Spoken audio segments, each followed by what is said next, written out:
At forest school the other day, this woman came up to us asking if we knew where the bathrooms were, and she looked like she really had to pee, so I felt bad for her.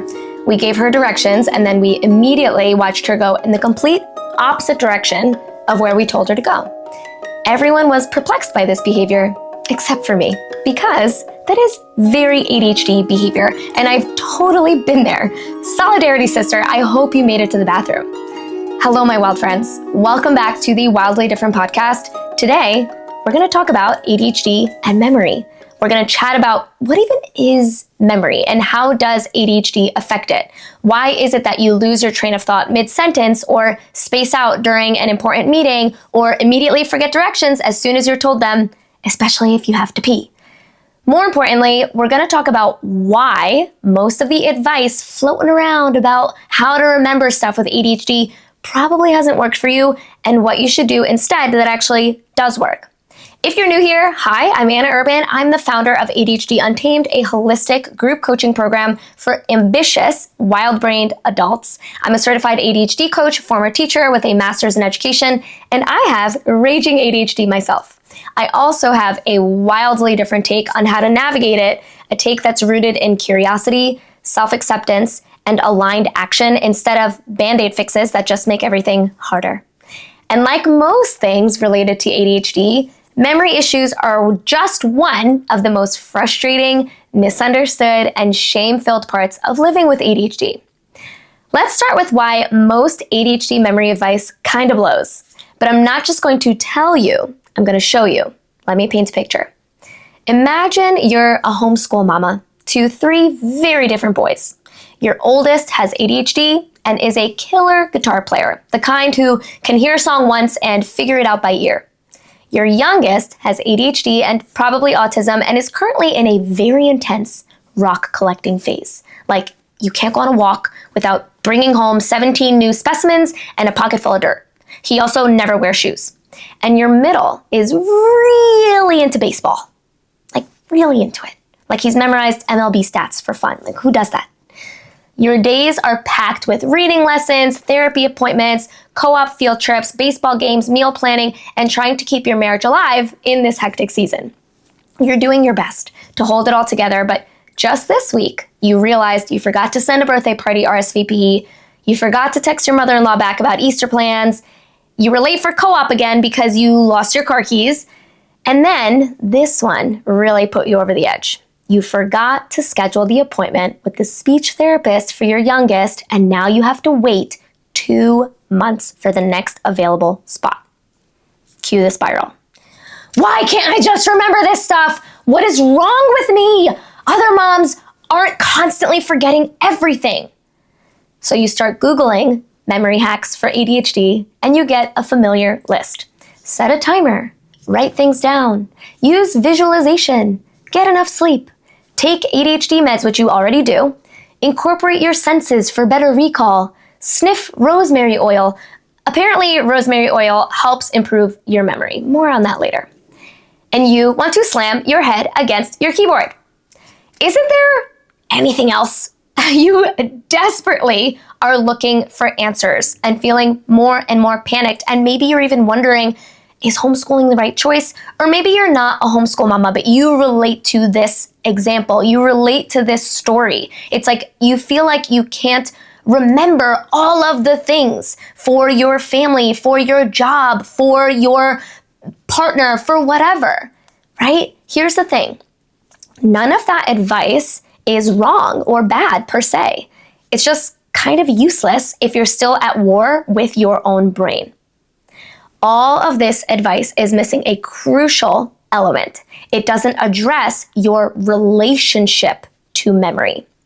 I would bet my bottom dollar that you believe memory is a moral issue, that good moms just remember everything, that good adults don't have to try so hard to keep track of things. And if that's the case, then no system, no hack, no essential oil is going to save you from the shame spiral that hits every time you forget something. Seriously, get off Amazon for a second. You don't need that much rosemary. Let's back up, okay? Let's talk about what even is memory. Why is it so elusive for ADHD brains? Because the more you know, the more empowered you are. Memory is not one big skill. It's actually a collection of skills. There's long-term memory, stuff that you can recall from your past, like your first crush's name. Completely useless information, but somehow trapped in your mind for all of eternity. There's short-term memory, so things that you hold for a few seconds or a few minutes, like a phone number you're about to write down. And then there's working memory. This is the one that we need to talk about. This is the mental notepad, and it's the one most affected by ADHD. Short-term memory is like a holding tank. You hear a phone number, and your brain keeps it there for a few seconds until you can write it down. That's it. You're not doing anything with it. You're just trying not to lose it in the meantime. You may or may not have good short-term memory with ADHD. Working memory, on the other hand, is like a mental workbench. You're not just holding the information, you're juggling it while doing something else. It's the part of your brain that lets you keep track of steps, instructions, or ideas while you're using them. Short-term memory stores, working memory processes. And working memory is the one that tends to glitch the hardest with ADHD, which is why you forget what you were doing mid-task, or you can't hold on to multi-step instructions, or you lose your train of thought mid-sentence. It's because you need working memory to remember stuff while you're doing something else, or most likely while you're doing 8 million something else's. What's funny about memory is that people with ADHD often have intact long-term memory. You might vividly remember a childhood vacation.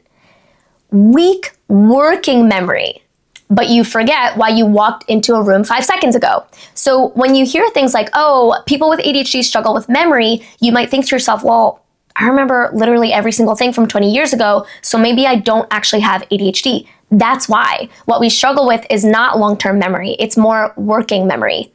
Or you can be like me and not remember anything at all, past, present, or future. Okay, let's keep breaking down working memory because you are going to feel oh so seen. There are 2 parts to working memory. There's verbal working memory. This is your brain's ability to hold onto words, language, or numbers in your mind while doing something with them. If you struggle with verbal working memory, this is why it's tough to remember a phone number long enough in your head until you can write it down. If there's any kind of distraction in the background. This is also, by the way, why multitasking is really not recommended for ADHD brains. It's why you don't even bother to ask people for directions because you know you're going to forget everything they say as soon as they say it. I really do hope that girl made it to the bathroom. Similarly, it's also why you struggle to follow a list of verbal instructions like go upstairs, grab the blue folder, and put it in my bag. You sometimes lose track of what you're saying while you're saying it. Hello, mid-sentence, brain farts, which I almost just had one just now, but I caught myself. You're known to say things like, wait, what did I say? I swear I was about to tell you something. I read the same paragraph 5 times and retained none of it. What's the name of that guy that was on that show? You know, we were just watching it yesterday. He has 3 first names. You probably already forgot what I just said. It's okay. You can go back and rewind. And then we have nonverbal or visual spatial working memory. This is your brain's ability to hold on to images, patterns, and spatial info, or even your sense of time. This is why you forget where you parked your damn car, even though you were only in Trader Joe's for 20 minutes. You forget what field your kid's baseball practice is, even though you've been there before. To be fair, they all look exactly the same. This is why you need your GPS to go to work every day. There's absolutely no shame in this. We live in a digital world. And to be fair, sometimes there's traffic and your GPS will reroute you. You have no sense of how much time has passed without checking a clock. You have a tough time imagining the layout of your living room when you're deciding where to put your new furniture. You miss steps in routines, even ones you do every day, like forgetting to take your supplements or forgetting to bring your reusable bags to the grocery store. It's a bane of my existence. Here's why these things happen. Working memory is an executive brain function that is very important to your thinking process. It's your ability to hold information in your mind in temporary storage and then retrieve it later. Working memory is like the clipboard on your computer. When you want to copy and paste something, the information is copied to this invisible clipboard, and it will stay there while you work on your computer. And then, when you want to use the information, you use the paste function, and the information magically appears. Sometimes, if you try to copy too much information, you'll get an error message, and this can happen if your computer doesn't have enough memory to temporarily store the information. Our ADHD brains work just like that. Some people are able to store more information for quick retrieval than others. People who have ADHD or something else that affects your executive function can have reduced working memory capacity. When you don't have much working memory, you can be very forgetful. Hear me. I hope that with all of this explanation, you can understand that it's not laziness, it's not carelessness, and it doesn't mean you're not smart. Crappy working memory is not directly tied to your IQ. You can be incredibly intelligent and still struggle with working memory, especially if you have ADHD. All my med school students out there listening to this, you have my heart. I know how hard you're working to remember all of that stuff. Okay, here's why. IQ tests mostly measure things like reasoning, vocabulary, and problem solving.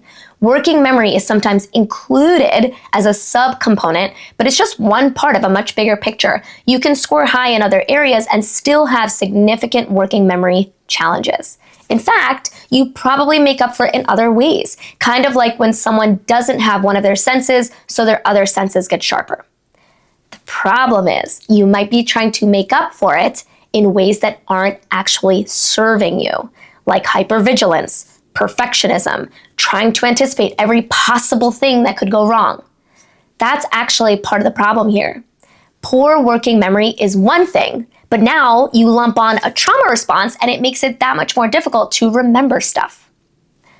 Enter the Untamed Freedom Formula. My wild friend, you are dog tired of all the tips and the tricks, just like I was after a decade and a half of struggling with ADHD. So I'm not going to waste your precious time with more memory hacks. Instead, I'm going to give you a complete reframe of how to work with your spotty ADHD memory and how to stop abandoning yourself when it doesn't work. It's called the Untamed Freedom Formula. Let's get into it. And listen, I'm not here to drag planners, timers, or rosemary oil, but they're all missing one thing: your relationship to memory itself. Because here's the truth. If you're in denial about your memory's limits, if you're still trying to function like a computer, even though you forget your own wedding anniversary, no amount of hacks are going to save you. You need a mindset shift first. In order to change, we first need to understand. If you're new here, the Untamed Freedom Formula is the heartbeat of everything I teach. It's a framework. It's not a list of productivity hacks. I created this after a master's degree in education, after a decade of teaching, after 17 years of living with ADHD, 3 years of coaching ADHD adults who were doing all the right things, but still burning out, still spiraling, still forgetting the damn groceries on the hood of the car. The Untamed Freedom Formula is the reason people join ADHD Untamed and never want to leave. Because it's not about fixing yourself. It's about finally understanding how your brain works so you can build a life that works with it. And when it comes to memory, this formula changes everything. And I'm going to walk you through the exact process that I share with my clients. So let's walk through each phase of the formula and how it helps you with memory. There are 4 simple phases. The first phase is called relearn, because honestly, you have to unlearn a lot of the things you were taught about yourself, about ADHD, about life. And the only way to do that is by approaching the situation neutrally. You have to get curious about what's actually going on. You need facts, not fantasy. A lot of memory hacks rely on this assumption. You just need a better system. Just need to try harder. But what if the issue isn't your system? What if the issue is that you're trying to remember everything in this phase of the formula. We're getting curious. So I want you to start by asking yourself, what do I want to remember? Why is it important? And no, you can't say, I just want to remember everything, because not all memory tasks are created equal. Think about it. If you have limited capacity, limited working memory capacity, you don't need to remember your Aunt Nancy's birthday off the top of your head. But you do need to remember to pick your kids up from school. Trying to treat them all the same is a setup for failure and shame. Before you slap a Post-it on every surface, here are some more questions that you can ask yourself. Again, what is it that I want to remember? What are the consequences of forgetting that thing? Can I live with those consequences? Ask yourself and genuinely answer them. And expect that not everything will make the cut. You might be shocked to find that for some things, the answer is yes. I am okay with forgetting that. I can always figure it out later. I'll give you a personal example.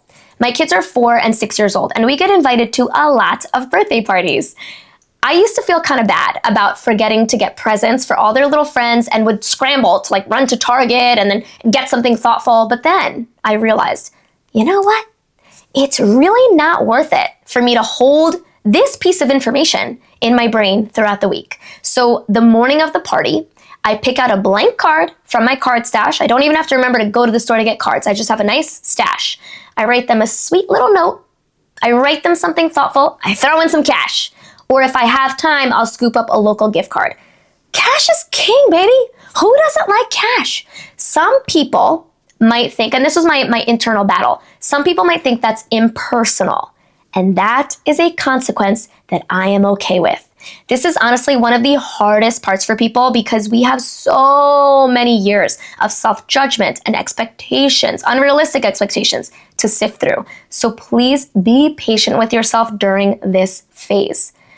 Don't start with, how do I fix this? Start with, what is this situation trying to tell me? This phase is about seeing things clearly for the first time.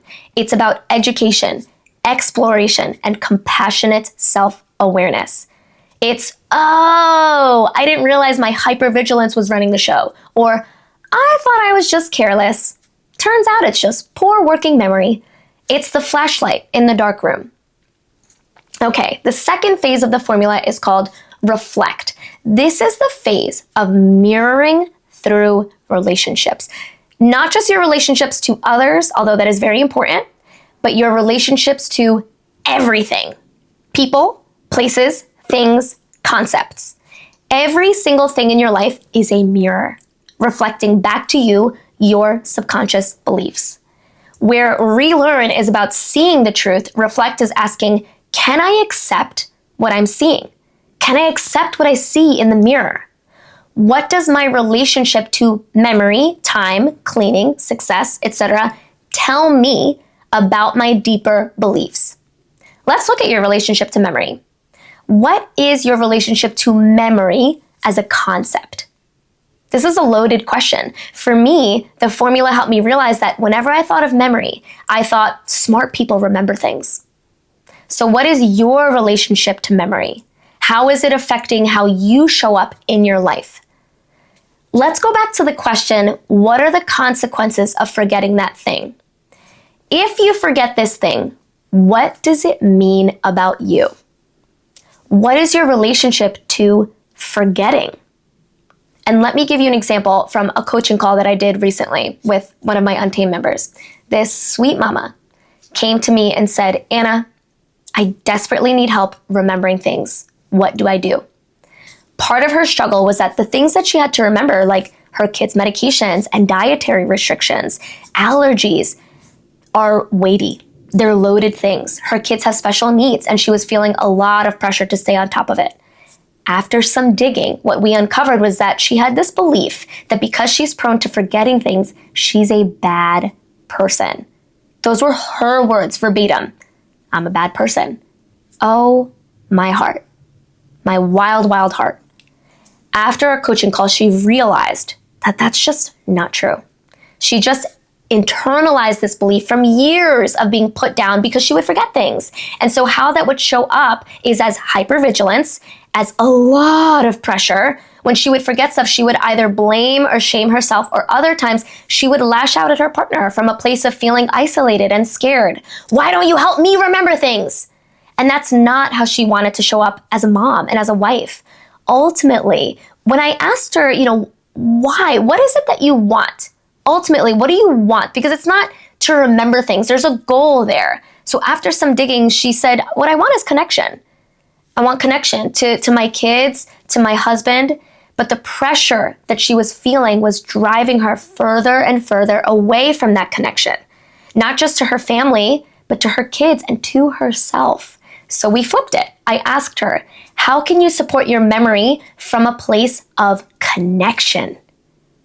Wildly different than what do you need to do to remember things, right? She left feeling empowered, not like she had one more thing to remember. So again, I want you to really think about this. What is your relationship to memory? What is your relationship to forgetting things? What are those relationships reflecting back to you? What are you making it mean about you? I'm not good enough. I don't deserve to feel good. I don't deserve to rest. Most likely, if you have ADHD and you were punished for forgetting things, or maybe even just teased or mocked for it, you're not just dealing with memory issues, you're dealing with internalized shame. The reflect phase is about accepting what is. I accept that I have a spotty memory. It doesn't make me a bad person. In fact, part of this phase is accepting that you are, in fact, a good person. You are a good mom. You are a good dad. You're a good employee. You're a good student. But you will only find the evidence that you are looking for. You will only find the mirrors that you are looking into. If you look for the evidence that you are a bad mom, you will find it. That will be mirrored right back at you. If you look for the evidence of your strengths, you will find them. That would be like getting frustrated with your dog for not quacking like a duck. Why can't he just quack like a duck? Like all the other ducks? Well, because he's dog. He's good at a lot of other things besides quacking if you give him a chance to show you. The main thing that I want you to remember here, the main takeaway is you can't build systems from self-hatred and expect to love yourself deeper. And to add to that, you can't build systems from self-hatred and expect to love others deeper. Okay, phase 3 is called release. And this is the phase of letting go of the shoulds and the shame, which I know is easier said than done. This is a process. This is also why Untamed is a membership and not like a self-study course or a one and done thing. No, my friends. We need the accountability. We need the reminders. It's about self-compassion, not in the fluffy, toxic positivity kind of way, but in the I'm done fighting reality kind of way. I am done feeling like garbage kind of way. Because when you tell yourself, I should just remember, you're not accepting your actual brain. You're resisting reality. And when you resist reality, you sniff rosemary until you give yourself a headache. You buy the crystal that promises endless brain function. You drop $80 on brain supplements, more supplements, more supplements. You get another planner. Maybe this one will fix it. You don't use it. And then you feel worse. Here's the thing. All of these things can work. All of them can work from a place of self-compassion. A lot of people confuse self-compassion with enabling. They hear this and they go, oh, so it's fine that I forget to pick my kids up? I should just accept that? No, that's not what I'm saying. What I'm saying is this. There's a huge difference between if I forget this, I'm a bad mom, and what would help me to remember this? Big difference in the energy, right? Big difference in how you're approaching the situation. One says, I have to be tough on myself to prove my worth. The other says, I'm supporting myself because I am worthy of support. That is the heart of the release phase. It's about releasing the self-judgment, the self-criticism in order to uncover your true, whole, worthy, wild self. When you release perfectionism, You uncover self-love, self-acceptance. When you release comparison, you unleash the real version of you, releasing the fantasy version of your brain, the one that you think you're supposed to have, so you can finally meet the brain that you do have and build a life that actually works for it. The last phase in the formula is called respond, and it's all about willingness. And now that you've gotten curious, now that you've accepted your reality, now that you've practiced self-compassion, now the tools can actually work. Now even the rosemary can help.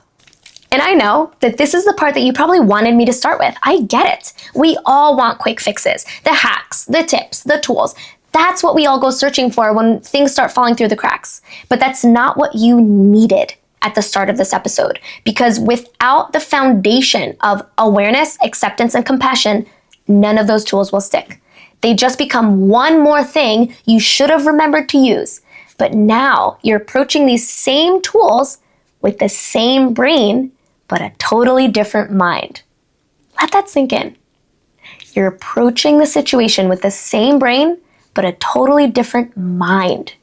So here are my favorite ADHD-friendly memory tools and how to use them from a place of support and not self-punishment. Set alarms, not to scold yourself, but to support yourself. In fact, every time one goes off, let it be a mini celebration. Good for me. I knew my brain might forget, so I planned for it. You could even turn your alarms as little moments of reflection, little mini meditations if you want. Write things down, not because you're afraid you'll forget, but because it helps you remember. I know it sounds like the same thing, but you and I both know that there's a huge difference. One burdens your mental load, the other lightens it. You're not weak for needing it, you're smart for using it. Use visualization, not because someone on the internet told you to, but because your brain responds powerfully to imagined experience. There's real neuroscience behind this. When you visualize yourself doing something, like remembering your key points during a presentation, your brain activates many of the same neural pathways as it would if you were actually doing the thing in real life. That means you're rehearsing without even moving. This is called mental rehearsal, and it's been studied for decades in high-performance psychology. There's a reason Michael Phelps, who's one of the most decorated Olympians in history, spent hours visualizing every race before it ever happened. Not just winning, but every detail of the start, the strokes, even what he'd do if his goggles filled with water. He practiced it all in his mind. So when he got in the pool, his brain wasn't guessing. It wasn't grasping, it was following a script he had seen 100 times. Of course, you can't do this for every single situation in your life, but you can do it for the big ones, right? You can apply this same principle to memory. If you're nervous about remembering something during a big meeting, a conversation, a school pickup, visualize yourself doing it. See yourself calmly walking through it. See yourself remembering. See yourself succeeding. Visualize yourself starting to forget and then bringing yourself back. Walk yourself through that moment so that you're planned for it, so that when it happens, you don't spiral, you know just what to do. You're priming your brain to find that experience familiar when it actually happens. It's not woo-woo, it's neuroscience. Here's another tool hack that I really like. Batch tasks. Use structure, not because someone told you to get your life together, but because batching helps your nervous system breathe. When your brain doesn't have to switch gears 47 times a day, it can settle. It reduces decision fatigue, and it makes your day feel less like chaos and more like a rhythm. So here are some examples of batching. Answering emails at set times instead of all day long. Or running all of your errands in one day instead of one errand every single day for 5 days, right? Your brain will thank you. Use context cues or habit stacking. This is when you link a new habit to something you already do regularly. So instead of trying to remember to meditate randomly, you build it into a routine that already exists. For example, after I brush my teeth, I sit down and meditate for 5 minutes. So now it's not a new task floating in space. It's anchored to something familiar. Same with chores. I take out the trash and load the dishwasher after dinner. Not because I remember to do it, but because it's a part of the flow. I've done it enough times now that there is some long-term memory associated with it. Habit stacking turns your routines into memory prompts, so you don't have to rely on your brain to keep it all in the air. Use visual aids. As a former teacher, this is a really big one. Not just digital reminders, like literal in-your-face visuals your brain doesn't have to go hunting for. Screenshots on your phone can work in theory, but let's be real. Opening your phone means scrolling through the camera roll, getting distracted by 3 texts and a cute dog meme. You forget why you opened your phone in the first place. Visual aids cut through that noise. These are the printed checklists, the post-its on your mirror, the whiteboard in your fridge, the labels on your bins. For example, I take a bunch of supplements 3 times a day, and I know myself. I'll forget to take them, so I use a double, triple reminder system. First, I set my reminders to go off on my phone. I'm supposed to take them with meals, so they go off 3 times a day. And I printed out a list of exactly what goes in each section of my old lady pill box so that I can fill it up for the whole week, every weekend, and I keep the pill box right on my kitchen island because I eat most meals there. Now it's automatic. I don't have to remember. I just follow what's right in front of me. I get cues. That's the magic of visual aids. They reduce your cognitive load by giving your brain an external visual cue in the right place at the right time. Because out of sight, out of mind. So in sight, in mind, right? Make sure that the things you want to remember are in sight. Okay, I've been kind of teasing this out this whole episode. Aromatherapy, okay? Bring on the rosemary. Fill your house with it. People might start calling you Nona, hey, and you'll smile because you're thriving and you smell amazing. Studies have shown inhaling rosemary essential oil can enhance working memory and cognitive performance. One of the key compounds in rosemary has been found to interact with the brain's neurotransmitters, especially acetylcholine, which plays a major role in attention and memory. In plain English, sniffing rosemary can literally wake up your brain and help it to hold onto information better. This doesn't mean that rosemary is going to replace your calendar or magically turn you into some memory champion, but it can be a gentle sensory nudge to support focus, recall, and presence. So whether you diffuse it while you're working, rub it on your wrists, or keep a rollerball in your bag for on-the-go support, you're not just smelling good, you're giving your brain a tool. And a bonus is every time you catch that scent, it can serve as a cue, like, oh yeah, I'm supporting myself today because I'm cute and I deserve to be supported. But all of these things, they only work when you are no longer trying to fix yourself. They work when you're finally willing to support the brain you actually have. That is what the Untamed Freedom Formula is all about. So here's what we learned today. Okay, a little recap. Repeating things, repetition, is also really helpful for your memory. So I'm going to summarize it, okay? The problem isn't just your memory, it's your judgment of your memory. If you forget something, is it a data point, a cue to build a better system, or just another excuse to beat yourself up? The truth is, you don't need to remember everything, but because not all things are created equal.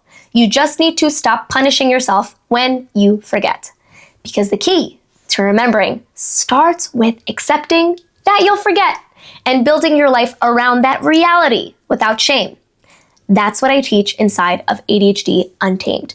Radical ownership, real systems, real accountability, real empowerment. None of this, poor you have ADHD. That's not what we're doing, okay? We're done with that. Now that you've learned all of this about ADHD and memory, here's the $1 million question. Are you going to remember to use it? Probably not. Not because you're lazy, not because you're broken, not because the Untamed Freedom Formula isn't life-changing. I have hundreds of testimonials proving that it is, but because, like we just covered, working memory is fragile and real change requires repetition, reminders, and support. And that's exactly why I created ADHD Untamed, because it's one thing to hear, be kind to yourself. On a podcast, it's another thing to practice it with regular coaching and an entire community in your corner. People that you can check in with daily, to be reminded, to be held, to have someone say, hey, I know your brain forgot, so I'm here to remind you of who you are and how far you've come. Coaching isn't just about learning, at least not in my world. It's about remembering, pun intended. So if you're ready to build a life that works with your brain, if you're ready to remember who you truly are, working with your brain, not against it, join us inside ADHD Untamed. Head to the link in the show notes to join and start seeing shifts in as little as 2 weeks. In the show notes, you'll also find a link to download a visual of the Untamed Freedom Formula specifically for memory that has a lot of these questions that I asked you today that you can save to your phone, print it out, because you know I love a good visual aid. All right, you guys, I love you. This was so much fun. Stay wild, and I'll see you next time.